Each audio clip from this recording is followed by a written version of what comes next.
రాష్ట్రంలో జగన్ నరకాసుర పాలనను అంతమొందించి చంద్రబాబు నాయుడు నాయకత్వంలో బంగారు భవిష్యత్తును సాధించుకోవడానికి ప్రజలంతా కంకణం కట్టుకుని ఉన్నారని, వచ్చే ఎన్నికల్లో టీడీపీ జనసేన కూటమి అధికారం చేపట్టడం తథ్యమని టీడీపీ రాష్ట్ర అధికార ప్రతినిధి పిఠాపురం మాజీ ఎమ్మెల్యే వర్మ పేర్కొన్నారు. కాకినాడ జిల్లా తునిలో టీడీపీ జాతీయ అధ్యక్షుడు చంద్రబాబు నాయుడు తలపెట్టిన రా కదలిరా సభకు మాజీ ఎమ్మెల్యే వర్మ ఆధ్వర్యంలో టీడీపీ నాయకులు, కార్యకర్తలు, అభిమానులు భారీ ఎత్తున తరలివెళ్లారు. చేబ్రోలు హైవే ప్రక్కన మాజీ ఎమ్మెల్యే వర్మ గెస్ట్ హౌస్ నుంచి బస్సులు, ఆటో రిక్షాలు, కార్లు, మోటార్ సైకిళ్లపై భారీ ర్యాలీగా తరలివెళ్లారు.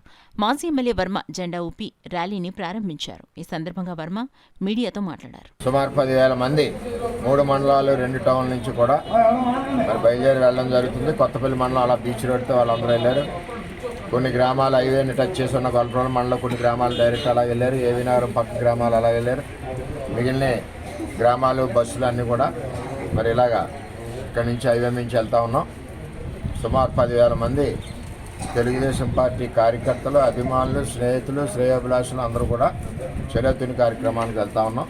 ఇవాళ చంద్రబాబు నాయుడు గారి యొక్క మీటింగ్ ఏదైతే ఈ సైకో ముఖ్యమంత్రి చేసి దరిద్రపు పరిపాలన ఉందో, ఈ పరిపాలన నుంచి ప్రజలకు విముక్తి కలగాలి, అలాగే చంద్రబాబు ముఖ్యమంత్రి అవ్వాలి అన్న ఉద్దేశంతో ప్రజలందరూ కూడా మరి ఓటేసి ఎప్పుడు దించాలో ఇతనని చెప్పి దానికి సిద్ధంగా ఉన్నారు.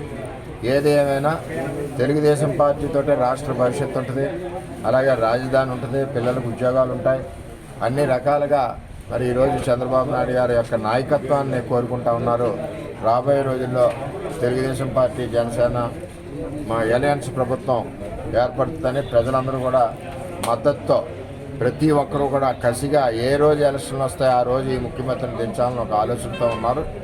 ఏది ఏమైనా పిఠాపురం నియోజకవర్గం నుంచి వేలాది మంది జనం ఈరోజు తరలి వెళ్తా ఉన్నాం చర్యతుని కార్యక్రమానికి అని చెప్పి తెలియజేస్తాం.